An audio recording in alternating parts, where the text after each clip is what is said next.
안녕하세요. 한국경제신문 홍선표 기자입니다. 오늘은 디지털세, 한국에서 연간 4조 버는 구글, 세금은 거의 안 내는 이유, 유럽은 왜 구글, 페이스북, 애플과 세금 전쟁을 벌이나라는 제목으로 방송을 진행하도록 하겠습니다. 최근 유럽연합 회원국들은 구글, 애플, 페이스북, 아마존 등 글로벌 IT 기업을 대상으로 연간 50억 유로, 약 6조 4천억 원의 세금을 이른바 디지털세라는 명목으로 새롭게 부과하려 하고 있습니다. 세금 부과 대상이 되는 기업의 절반 이상이 미국 기업들이라 기업들뿐 아니라 미국 정부와도 치열한 기싸움을 벌이고 있습니다. 한국에서는 지난해 10월 국회 국정감사에 증인으로 참석한 이혜진 네이버 창업자가 페이스북과 구글이 지금 어마어마하게 국내에서 돈을 벌고 있는데 그들이 얼마를 버는지도 모르고 세금도 안 내고 고용도 없고 이런 상태라며 구글과 페이스북 등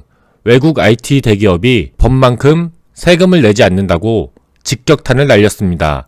이혜진 창업자의 이 발언은 이후 구글 코리아와 네이버가 해명 자료와 공개 질의서를 주고받으며 회사 차원의 논쟁으로까지 번졌습니다. 오늘 방송에선 주요 선진국에서 IT 대기업들이 제대로 세금을 내지 않는다는 비판이 꾸준히 나오고 있는 이유, 그리고 그 근본적인 배경을 살펴보겠습니다. 유럽연합이 마련하고 있는 디지털세는 어떤 기업들을 대상으로 얼마만큼의 세금을 걷는 내용이 담긴 건지, 그리고 한국에서 영업하는 해외 IT 대기업들이 올리고 있는 매출과 이들이 내는 세금이 얼마인지 제대로 공개되지 않는 이유에 대해서도 살펴보겠습니다. 먼저 국내 이야기부터 다뤄보겠습니다. 국내 IT 업계에선 네이버, 다음 카카오 같은 국내 기업들이 구글, 페이스북, 애플과 같은 외국 대기업에 비해서 역차별을 받는다는 주장이 나오고 있습니다. 여기서 이야기되는 역차별에는 규제 등 여러 가지 내용이 있겠지만 가장 대표적이면서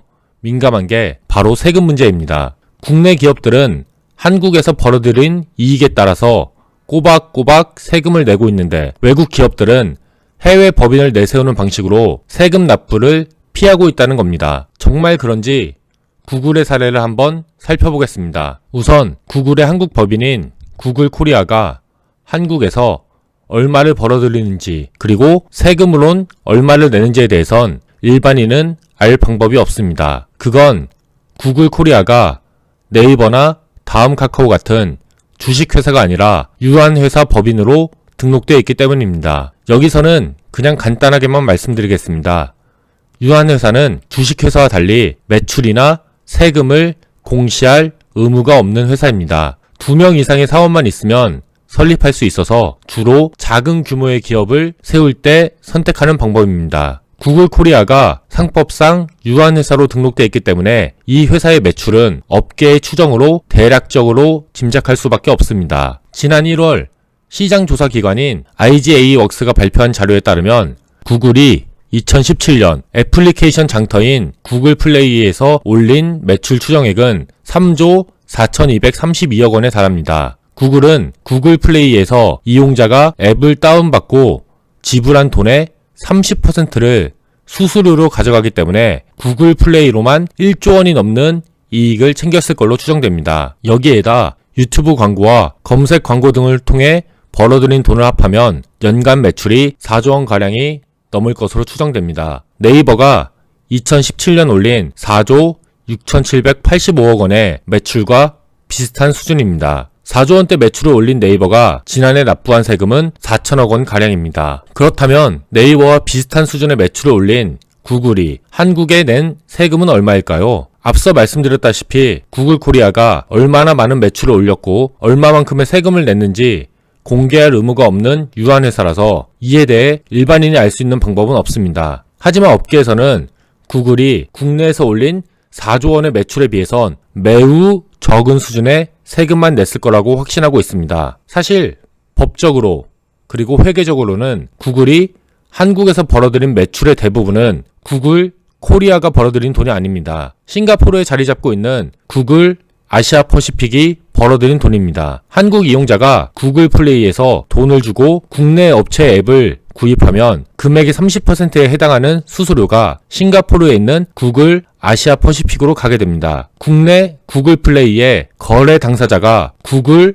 아시아 퍼시픽으로 되어 있기 때문입니다. 조금 전에 말씀드린 2017년 국내 구글 플레이 매출 3조 4천억 원도 법적으로는 구글 아시아 퍼시픽의 매출로 잡히고 매출액의 30%에 달하는 수수료 1조 1천억여 원도 당연히 이 회사로 가게 됩니다. 유튜브 광고나 검색 광고로 벌어들인 돈도 마찬가지입니다. 분명 한국에서 올린 매출인데 모든 이익은 싱가포르 회사로 돌아가는 구조고 당연히 세금도 싱가포르에 납부합니다. 구글이 이처럼 한국에서 사업을 하면서도 한국 법인이 아닌 싱가포르 법인을 내세우는 건 세금을 줄이기 위해서입니다. 싱가포르는 법인세율이 17%로 법인세율이 약 24%인 한국보다 세율이 훨씬 낮습니다. 싱가포르 법인을 거래 당사자로 내세우는 방식의 조세 회피 수단을 사용하면 한국에 세금을 낼 때보다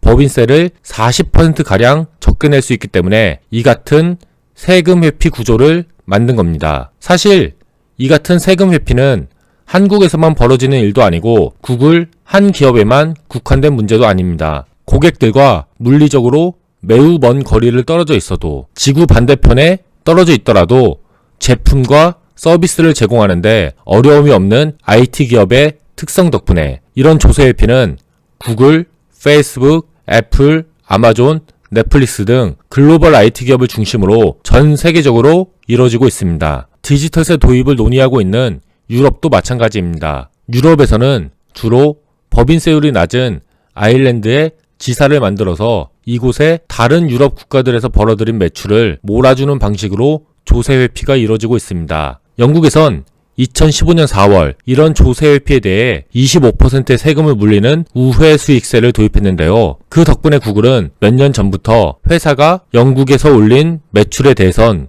공개하고 있습니다. 영국이 우회 수익세를 도입하면서 다른 유럽 국가들한테도 큰 자극이 됐는데요. 이탈리아 국세청은 2017년 5월 구글이 지난 10년간 내지 않았던 세금을 소급해서 3억 600만 유로, 당시 환율로 3,800억 원을 진수했고 프랑스, 스페인, 러시아 등에선 구글의 세금 탈루 의혹에 대한 조사가 시작되는 계기가 됐습니다. 최근 도입이 논의되고 있는 디지털세는 글로벌 IT 대기업이 그동안 탈루한 세금을 되찾는 것에서 한 발 더 나아가 애초에 확실하게 세금을 받아내겠다는 그런 내용을 담고 있습니다. 지난 3월 유럽연합이 발표한 디지털세 신설안에는 다음과 같은 내용이 담겨 있는데요. 우선 디지털세 부과 대상이 되는 기업은 글로벌 매출이 연간 7억 5천만 유로, 현재 환율로 약 9,600억 원이 넘고 유럽 매출이 5천만 유로, 644억 원에 달하는 기업입니다.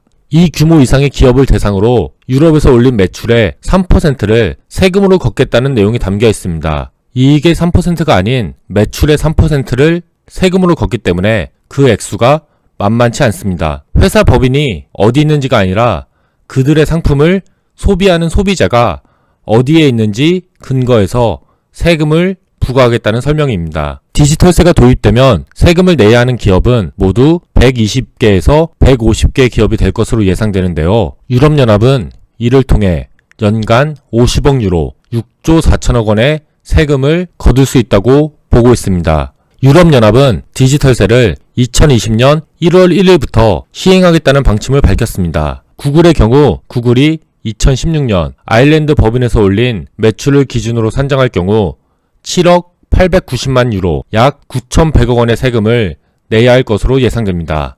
디지털세가 도입될 경우 세금을 부담해야 하는 기업의 절반 이상은 미국 IT 대기업들이 되는데요. 지난 3월 디지털세 세제안이 발표되자 스티브 무누신 미국 재무장관은 IT 기업을 지목해 부과하는 어떤 국가의 세금에도 강력히 반대한다며 이들 기업은 미국의 일자리 창출과 성장에 크게 기여하고 있다고 강하게 반발하는 모습을 보였습니다. 유럽연합과 경제협력개발기구, OECD 회원국들을 중심으로 디지털세 도입 논의가 활발해지자 한국 정부도 이 같은 움직임에 관심을 보이고 있습니다. 다만 아직까지는 디지털세 도입 여부를 검토하고 있지는 않고 있습니다. 우선 관련 업계를 통해 국제적 동향을 공유하는 것 이상의 계획은 없다는 게 주무부처인 기획재정부의 설명입니다. 오늘은 유럽연합 등 해외 주요 국가들에서 디지털세 도입이 논의되는 배경과 한국 IT 기업들이 외국 IT 기업들에 비해 역차별을 받고 있다는 주장이 나오는 배경에 대해서 살펴봤습니다.